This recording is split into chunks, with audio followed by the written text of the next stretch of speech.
is Matt Mackay. Started off as a football player, now a personal trainer. I am going to have him now explain how he got into the industry, why he got into the industry, and all that neat stuff you need to know.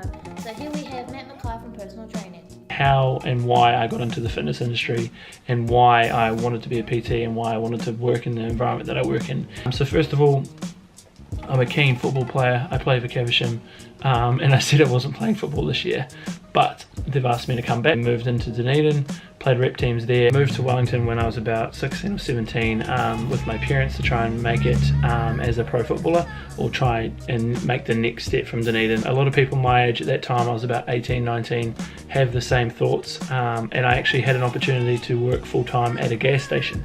My parents organised it. Do I want to get into a job like this and be stuck in it for kind of the rest of my life? Do I take the risk, move back to Dunedin where I know I have a lot of friends and family, plus they have a really good program.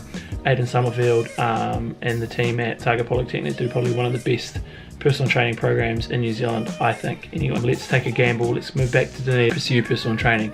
I've always been fascinated with the gym. I've always been fascinated that literally you can look at someone like myself and change any aspect that you want. I was really fascinated about that. I'm a people person. I've always been friendly, and I will give you the time of day every single time. So moved within the next few days after that decision to Dunedin, and I started living by myself and pursuing personal training. It was quite easy for the first year because I had friends to help me out, and I think like within the first 2 months I started working at Absolute Health and Fitness. Again, it was a decision on like the last day of my rotation at Absolute. I chucked my CV on the front desk, said why not. I was gym instructing at the time.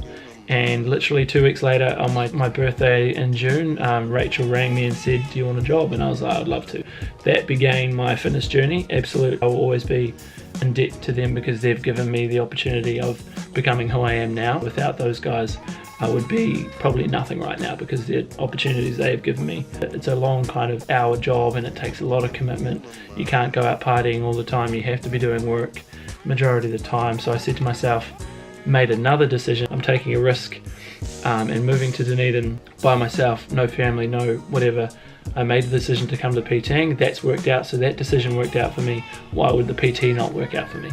So I said to myself from day one, I want to have everything, Facebook page, website, Instagram, every platform functioning at the level that I think it should be functioning at. I knew I had to be big on social media and more outgoing than I already was. I started from the ground up, doing 8, 9, 10, 11, 12 hour days.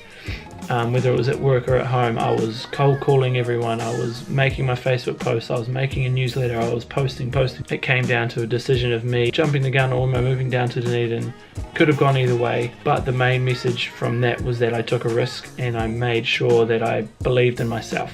I made that decision about not having that gas station role to last year, jump towards last year of November, one up and coming personal trainer of the year. So I beat out every PT in New Zealand. If there's any message that I wanted to get out of this, how did I get into the fitness industry, was because I took a risk. I see now is that people aren't taking risks because they're scared of not getting the rewards they want. As long as you believe in the idea that you have, there's nothing stopping you. Ever since I've been a PT, I'm on Snapchat, Instagram, Facebook, YouTube now. People that give me stick about being on it or give me stick because they don't believe that it's worth my time. I believe it's worth my time and I believe I can make it work. My Facebook page and my Instagram, that's always growing on a daily basis. Now it's time for YouTube and it's another risk.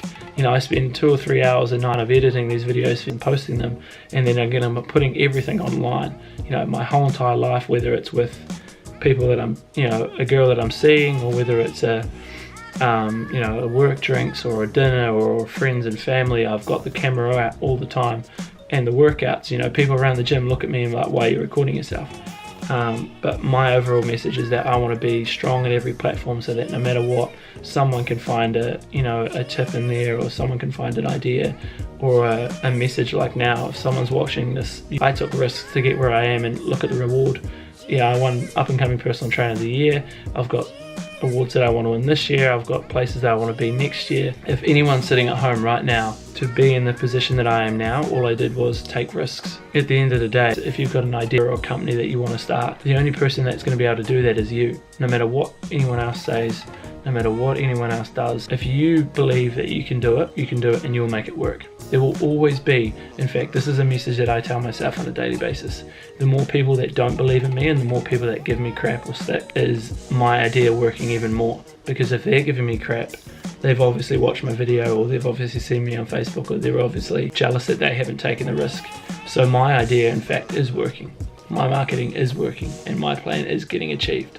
So the more people that hate you and the more people that give you crap on a daily basis, the better it is for you and the more you are achieving. That's my fitness. That's how I got in the fitness industry. Took a risk, came down by myself, did the personal training course, which I highly recommend for anyone out there that's looking for one. A Otago Polytechnic diploma in personal training is probably one of the best decisions I've ever made in my life, but it came from a risk and it came from me making that decision to come down. After the personal training course, I decided to become a PT, took a gamble, could have worked out, could have not, made it work. That time that I stood up and got that award and walked down the aisle, it justified every decision I've ever made, and I knew from then on that any decision I make, as long as I solely believe in it, there's no second guessing, me not second guessing my own idea, it will become true. That's how I got in the fitness industry, through different decisions throughout my life, made me at this point right now, loving PTing, loving seeing my clients, killing it at the moment, and yeah. Monday, Tuesday, Thursday and Friday are a little bit busier in terms of clients, so I don't have much time to do paperwork,